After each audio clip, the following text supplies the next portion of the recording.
Will be an interesting test for Dylan Gabriel. But one thing I do know is Kevin Stefanski really liked the way Gabriel played when he did him coming out of college. He thought he fit his style of offense. You're tuned in to the Ross Tucker Football Podcast, guiding your gridiron journey, none other than your host, former NFL lineman, Ross Tucker.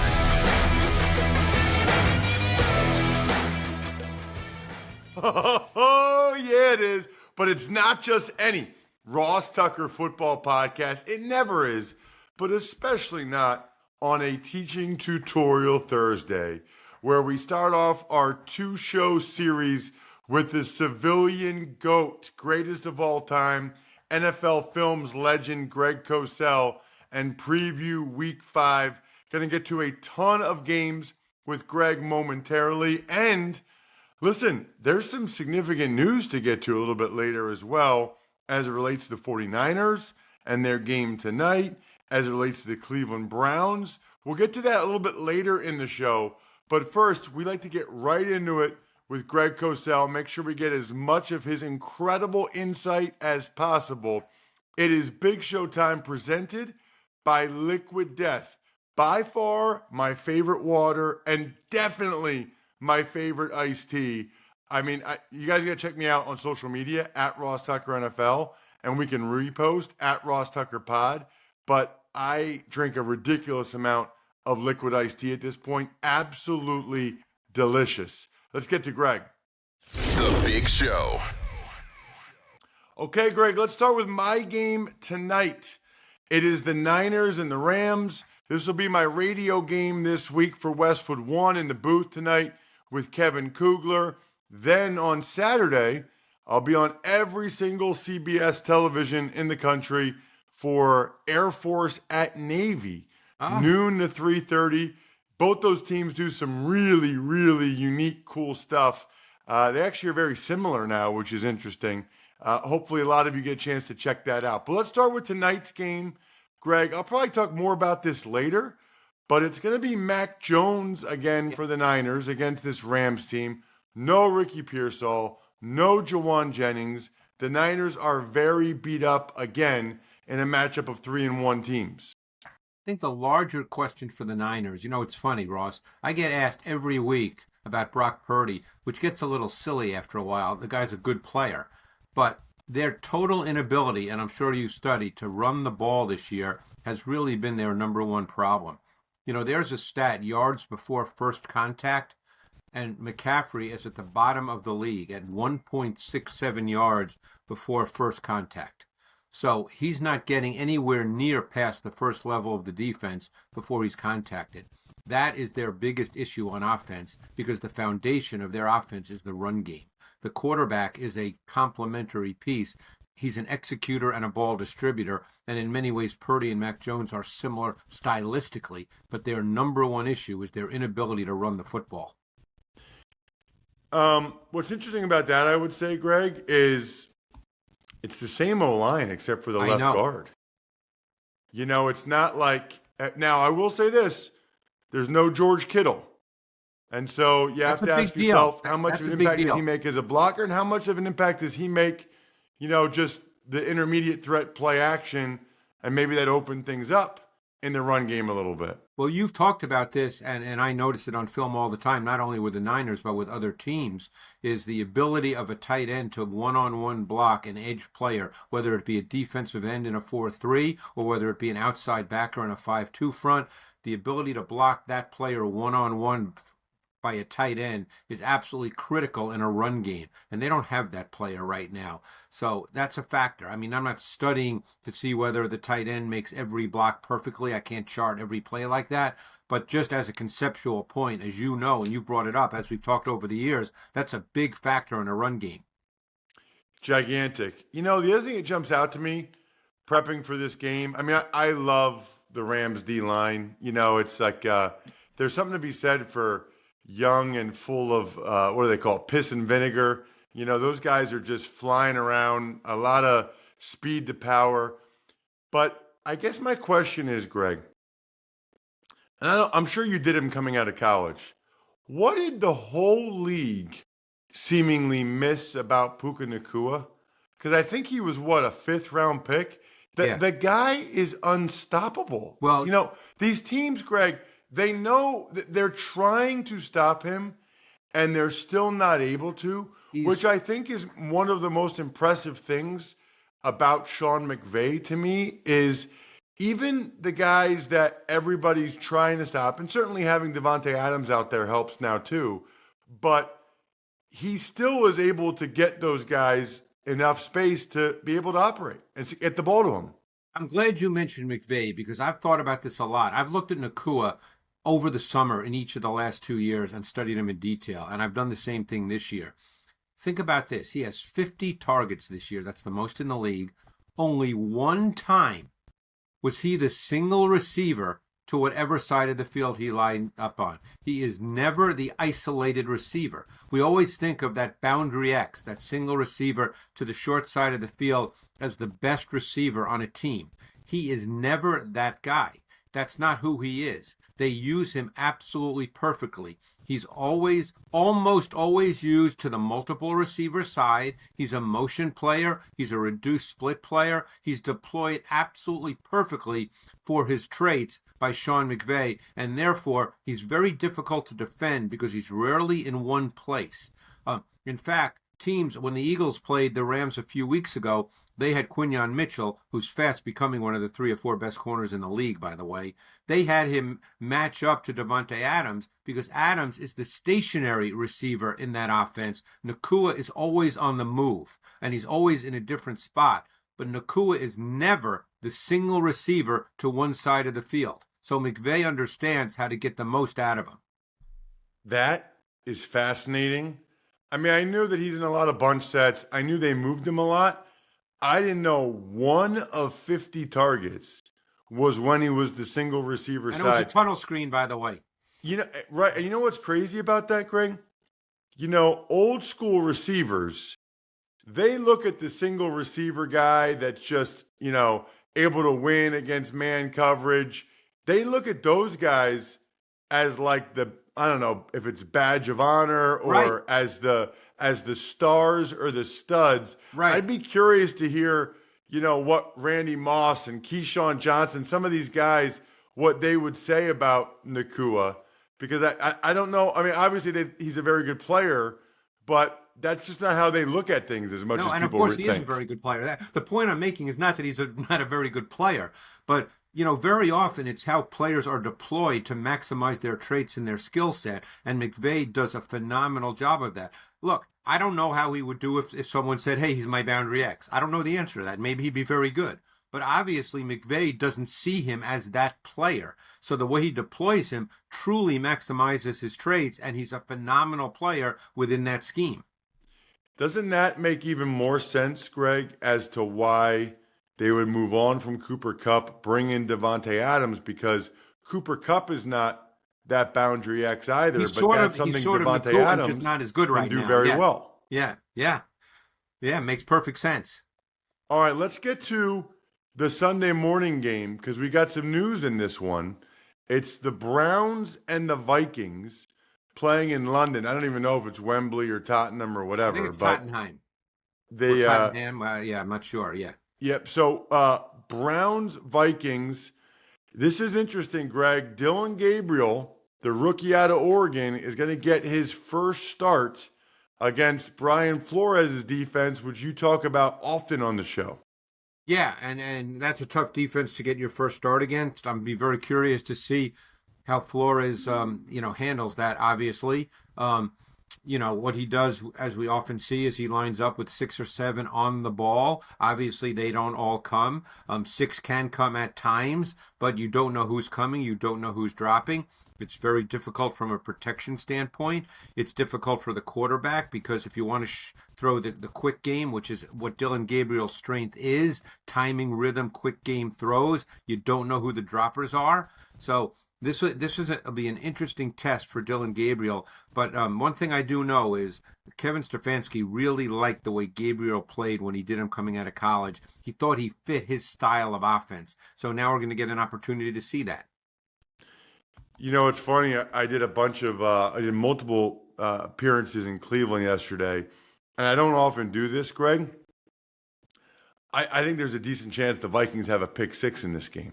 Yeah. Because Dylan Gabriel is going to be trying to get that ball out quick, as he should.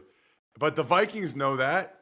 The Vikings they're going to be jumping those underneath routes. I think Van Ginkel's hurt, but Isaiah Rodgers, I mean, they're the Browns should come with a double move very early in the game to try to just get those guys so they're not jumping all the quick game stuff. Well, the bigger issue is the quick game stuff between the numbers. I mean, just think, and I know it's Van Ginkel and he apparently is hurt, but just think back to last year when they caught Aaron Rodgers, who's as smart as any quarterback in the league. It's those quick game throws inside because you get those droppers, you don't know who's dropping, and you think you've got a clean throw, and all of a sudden you don't have a clean throw. It's a terrific point. Looking forward to that. And it looks like it's going to be Carson Wentz yet again. Yeah, J.J. McCarthy isn't even practicing. I thought Wentz played pretty well this week. The interesting thing that struck me, and you don't know if it was game specific to the Steelers or if this is something that Kevin O'Connell wants to do with Wentz because maybe Wentz is comfortable with it. But there were 18 snaps in that Sunday morning game, 18 snaps out of empty sets. There's teams in the league that don't have 18 snaps the entire season, and they had 18 snaps where Wentz was in empty formations, and he was very good. He was 12 for 16 for 132 and a touchdown. And one thing that it does, as you know, is it spreads out the defense. It allows the quarterback to declare before the snap of the ball a lot better. Now Cleveland has a very, very good defense. So this is going to be a really intriguing game. So we'll see if they continue to do that. But that was just something I noticed watching that tape, how much they used empty sets. And I can just tell you, because I remember Brady telling me about this, Brady loved empty sets because it's very, very, very difficult for the defense to disguise if they're bringing pressure. Correct. Because when you have 5 out, you have to have somebody covering those 5. So the safeties kind of have to declare where they're going to be. So it just makes it really, it cleans up the picture for the quarterback. And if they do want to bring pressure, they have to show it. They can't, it's very hard to bring it from a disguise perspective. You have to show it because you've got to cover people. More great stuff right after this. First college game of the year for me. And it is a doozy. Air Force at Navy. I'm looking at the Game Time app right now, and it looks like the get-in price is $95. Looks like that's in the end zone. I've never done a game at Navy. I am beyond excited. The stadium looks incredible, and it's a hot ticket because it's only every couple years that Navy gets to host one of the other service academies. The key with the Game Time app is you can actually see the view from the seat with the panoramic view, the lowest price guarantee, and the fees are included. Would love to see some of you guys in Indianapolis. Take the guesswork out of buying tickets with Game Time. Download the Game Time app, create an account, and use code ROSS for $20 off your first purchase. Terms apply. So again, create an account and redeem code ROSS for $20 off. Swipe, tap, ticket, go. Download the Game Time app today. Doubleheader weekend for your boy coming up. And I love that I can get merch for just buying Labatt Blue, whether I'm on the road or at home. This is the coolest program I think any beer company's ever had. Rewards.labattusa.com. You need to do nothing other than keep drinking the Labatt Blue Light and Labatt Blue you already were drinking. Just upload your receipt from your phone. Rewards.labattusa.com. Let's talk about the Ravens and the Texans, Greg. I did the Texans on Sunday against the Titans. Their defense is very good, and they got 3 touchdown drives in a row. I was impressed by the rookie running back, Woody Marks, who's doing some really positive things. Meanwhile, the Ravens do not look like the Ravens, and I don't know when it's going to get better. Matabike's out for the year. They say Lamar Jackson's out 2 or 3 weeks with this hamstring injury. So the offense will look a lot different for Todd Monken with Cooper Rush, Greg. Yeah, and I think it has to go back to Derrick Henry, who it's seemingly they've gotten away from this year, and I don't know if that's by design or if it's just game flow and you get into a game and with your defense not being very good. If you know how offensive coordinators at times think, they sometimes think that hey, if the other team keeps scoring and scoring, we've got to play that way, and the way we play that way is you put the ball in the hands of our best player, Lamar Jackson, and he throws or he runs. But obviously Cooper Rush is a totally different player. Teams will play that totally differently. But it might be time for Derrick Henry to revisit him and have him be the foundation. So we'll see on that. But they're struggling a bit right now, and defensively they cannot pressure the quarterback at all. And we're not used to saying that about the Ravens, but they can't pressure the quarterback at all. Now you did that game last week. I actually thought that the Titans played really good defense for three quarters. They played really, really good defense. That's what I thought watching the tape. I don't know what you thought watching the game, but they were struggling. I'm like in love with Jeffrey Simmons. Oh my I God. love that guy. And, I told him that the night before the game. To be on a bad team like that and just the mental toughness, he brings it, Greg, every play, every day. And he plays, 95% of the plays. It's like the meme where they say, why don't they build the whole plane out of the black box that doesn't break, Why don't they the Titans need to build the whole team out of Jeffrey Simmons. Yeah. That would work. Cedric Gray, the second-year backer, played really well in that game as well. I thought their defense was flying around until that fourth quarter when, the big play in the game, as you were there, was that 2nd and 32 when he hit. I got a question for you, Greg. Do you have any idea what L'Jarius Sneed was doing on that play? Look, I watched that play 10 times on tape. Unless he just thought that it was going to be an in-breaking route and he, just figured, hey, I'm going to play the in-breaker, because he just let Collins run right by him.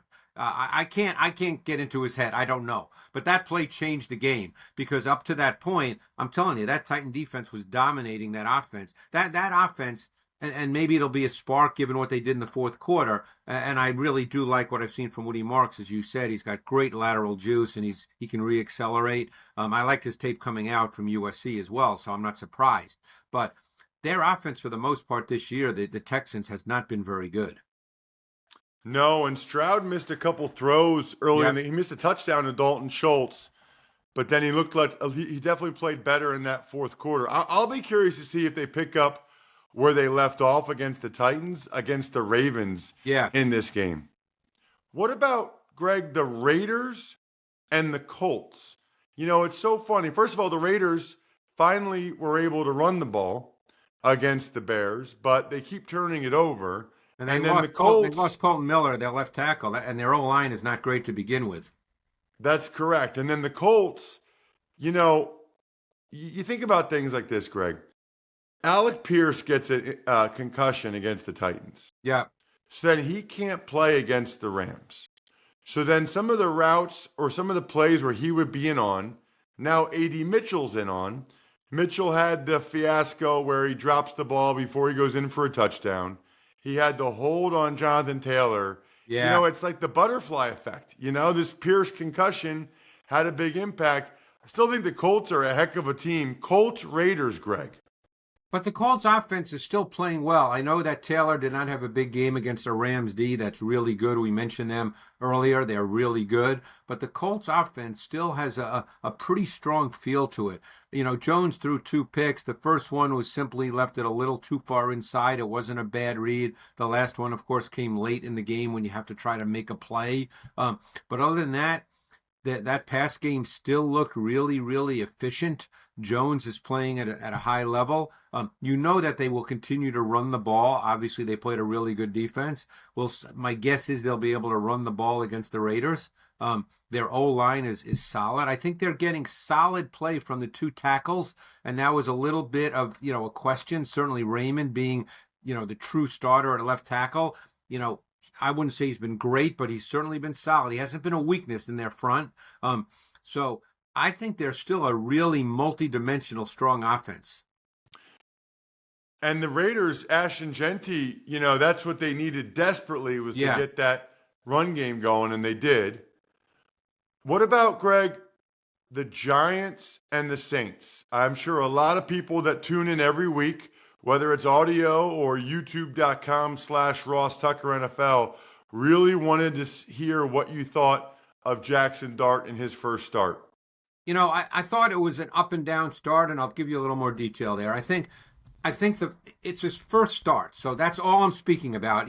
Sometimes people think that you're making a comment about a guy's career. What we have is one start, okay? So here's some things I thought of watching his start. It raised the question for me of how important will his legs be as part of his play. He made a lot of plays in this game as a runner, both by design and scrambling and getting out of the pocket and throwing. He was not particularly comfortable in the pocket. There was too much focus on the pass rush, too much unnecessary movement. As he develops, he must become more disciplined in the pocket. He missed some throws where it was a clean look, clean passing window. He just didn't turn it loose. And then he ran, and the play became a positive. But my guess is a coach would chalk it up as a negative when they go over the tape. Everything I just said, by the way, would be expected.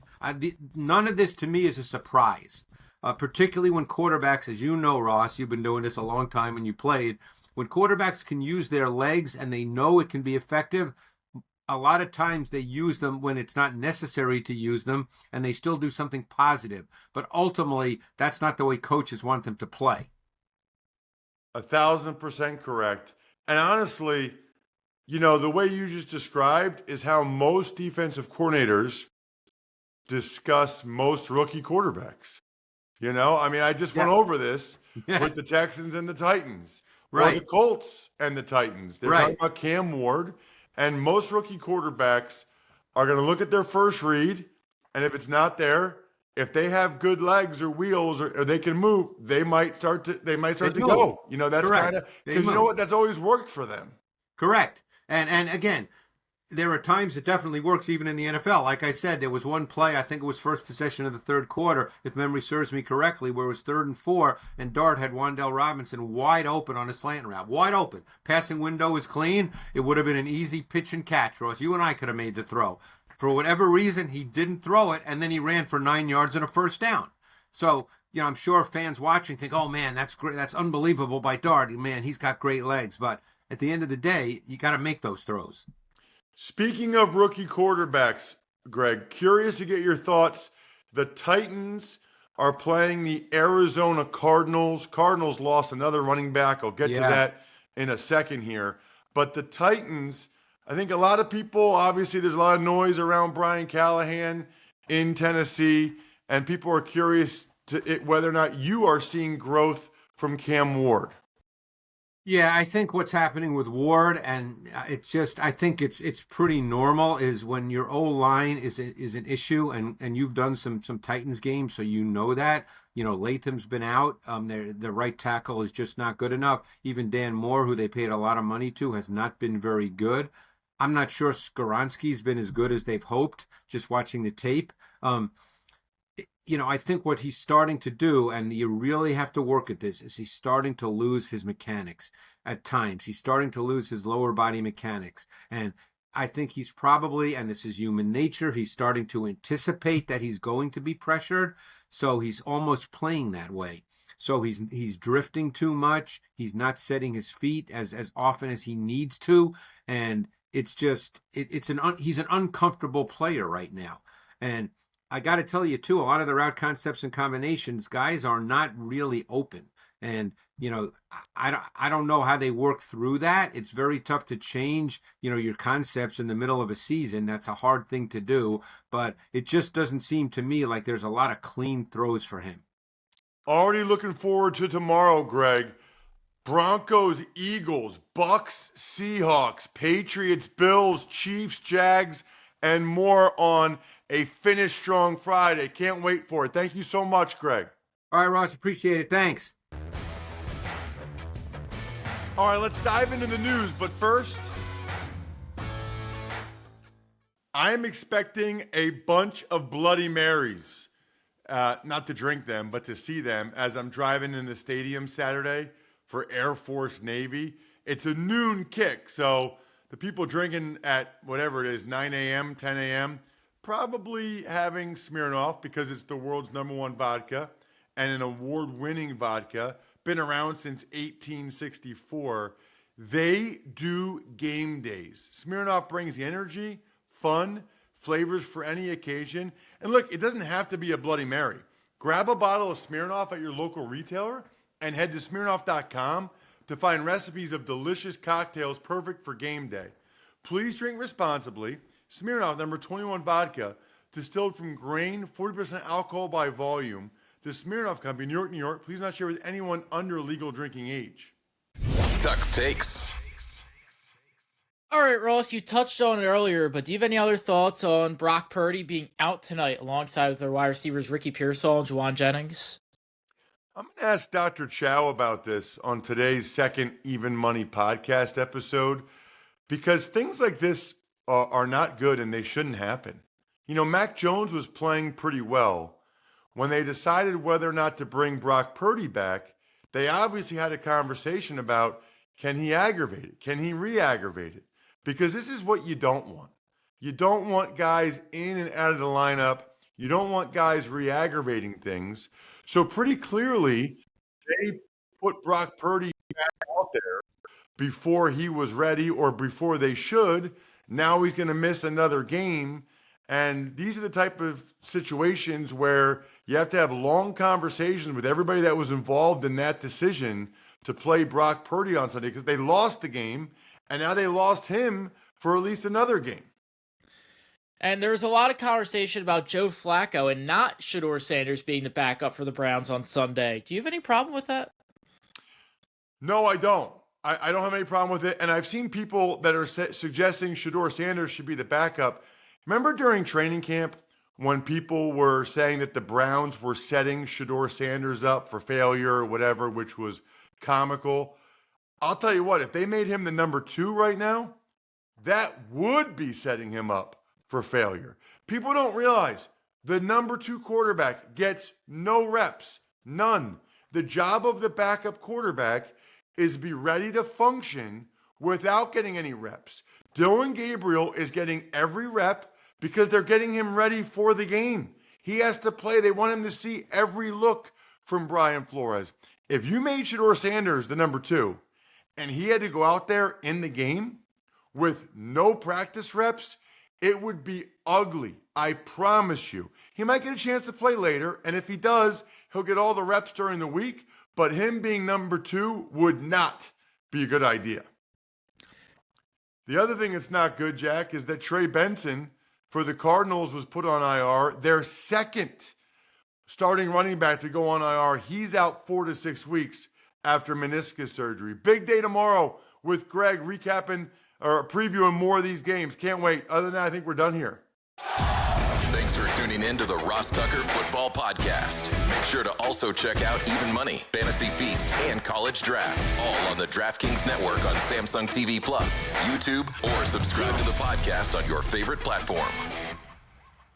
Shout out myfrontpagestory.com. Huge fan, as you guys know. Backofficescheduler.com, humanheadnyc.com, Sporticulture, Pizza Boy Brewing.